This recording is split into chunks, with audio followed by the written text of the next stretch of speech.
देखो हमारी ओर, पहचानो हमें।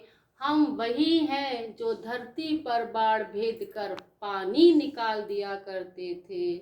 एक उंगली पर गोवर्धन उठा लिया करते थे।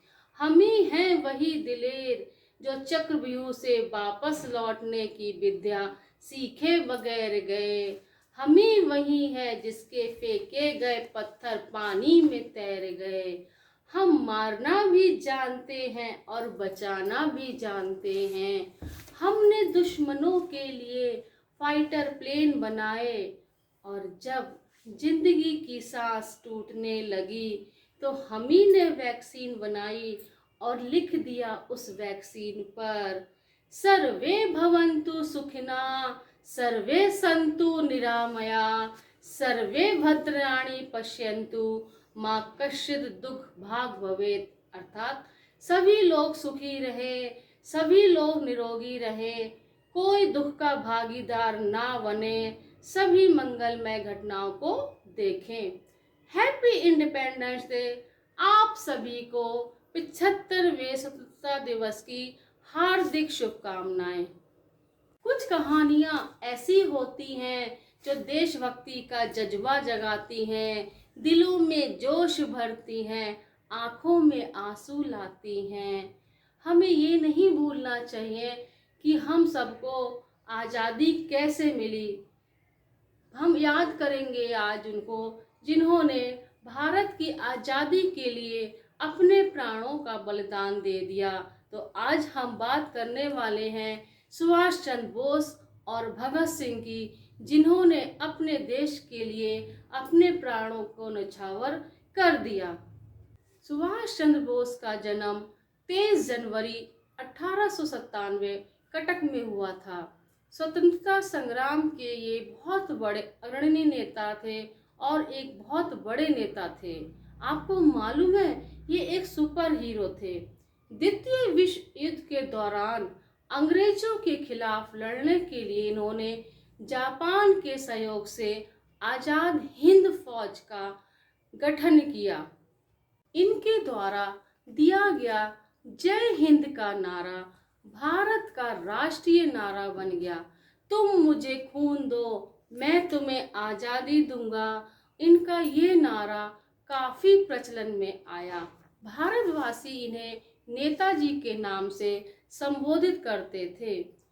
जब नेताजी ने जापान का सहयोग लेना चाहा तो ब्रिटिश सरकार ने अपने गुप्तचरों को इनको ख़त्म करने का आदेश 1941 में दिया। नेताजी ने 5 जुलाई 1943 को सिंगापुर के टाउन हॉल में कमांडो के रूप में अपनी सेना को दिल्ली चलो का नारा दिया। 21 अक्टूबर 1943 को सुभाष चंद्र बोस ने आज़ाद हिंद फौज के सेनापति की हैसियत से अपनी एक अस्थायी सरकार बनाई, जिसमें चीन, इटली, फिलीपींस आदि 11 देशों ने इनकी सरकार को मान्यता दी। कोहिमा का युद्ध 4 अप्रैल 1944 से 22 जून 1944 तक चला। और पता है क्या, ये एक बहुत भयंकर युद्ध था। इसमें जापानी सेना को पीछे हटना पड़ा और यही एक महत्वपूर्ण मोड़ था। सुभाष चंद्र बोस ने रंगून रेडियो स्टेशन से महात्मा गांधी के नाम एक प्रसारण जारी किया और इसमें उन्होंने महात्मा गांधी से युद्ध में विजय के लिए आशीर्वाद और शुभकामनाएं मांगी। क्या आपको मालूम है, नेताजी की मृत्यु के बारे में आज भी संदेह है।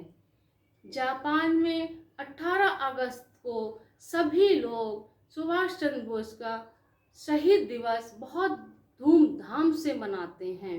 आज़ाद हिंद फौज के 75 वर्ष पूरे होने पर 2018 में इतिहास में पहली बार भारत के प्रधानमंत्री नरेंद्र मोदी ने लाल किले पर झंडा फहराया। नेताजी सुभाष चंद्र बोस के जन्मदिन को हम सभी लोग पराक्रम दिवस के रूप में मनाते हैं। सुभाष चंद्र बोस का व्यक्तित्व जानने के लिए श्री गोपाल प्रसाद व्यास द्वारा रचित कविता खूनी हस्ताक्षर की 4 लाइनें प्रस्तुत करती हूँ।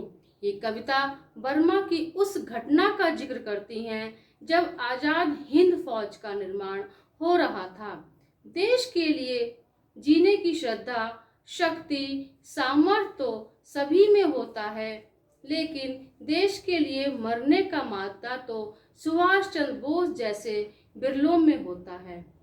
वह खून कहो किस मतलब का जिसमें उबाल का नाम नहीं, वह खून कहो किस मतलब का आ सके देश के काम नहीं, वह खून कहो किस मतलब का जिसमें जीवन न रवानी है, जो परवश होकर बहता है वह खून नहीं पानी है। उस दिन लोगों ने सही सही खून की कीमत पहचानी थी, जिस दिन सुभाष ने बर्मा में मांगी उनसे कुर्बानी थी। बोले स्वतंत्रता के खातिर बलिदान तुम्हें करना होगा, तुम बहुत जी चुके जग में लेकिन आगे मरना होगा। सीने में जुनूं, आंखों में देशभक्ति की चमक रखता हूँ, दुश्मन की सांसें थम जाए आवाज में वो धमक रखता हूँ। लिख रहा हूँ अंजाम कल जिसका आगाज आएगा, मेरे लहू का एक एक कतरा इनकलाब लाएगा। अब तो आप लोग समझ ही गए होंगे मैं किसके बारे में बात कर रही हूँ। मैं बात कर रही हूँ भगत सिंह के बारे में। भगत सिंह का जन्म 1907 में बंगा में हुआ था, जो कि अब पाकिस्तान में है। भगत सिंह एक किसान परिवार से थे। भगत सिंह स्वतंत्र भारत के एक महान स्वतंत्रता संग्रामी सेनानी थे, जिन्होंने चंद्रशेखर आजाद व पार्टी के साथ मिलकर भारत की स्वतंत्रता के लिए डटकर ब्रिटिश सरकार का मुकाबला किया। 13 अप्रैल 1919 के जलियांवाला बाग हत्याकांड के देखकर भगत सिंह की सोच पर बहुत गहरा प्रभाव पड़ा। इन्होंने नेशनल कॉलेज की पढ़ाई छोड़कर भारत की आज़ादी के लिए भारतीय सेना का गठन किया। वो इस निष्कर्ष पर पहुंचे कि भारत की आज़ादी दिलाने के लिए सशस्त्र क्रांतिकारी ही एक रास्ता है। 17 दिसंबर 1928 को अंग्रेज अधिकारी जेपी सैंडर्स को इन्होंने मारा था। उसके बाद दिल्ली की संसद में बम फेंककर इन्होंने अंग्रेजों के विरुद्ध खुले विद्रोह की बुलंदी प्रदान की। इन्होंने ये बम फेंक कर ये भागे नहीं, बल्कि इन्होंने अपनी गिरफ्तारी दे दी।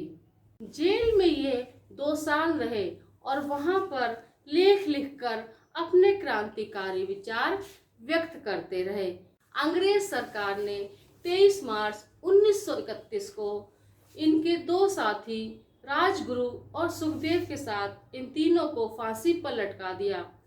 फांसी पर लटकने से पहले जब इनकी आखिरी इच्छा पूछी गई, तब वह लेनिन की जीवनी पढ़ रहे थे।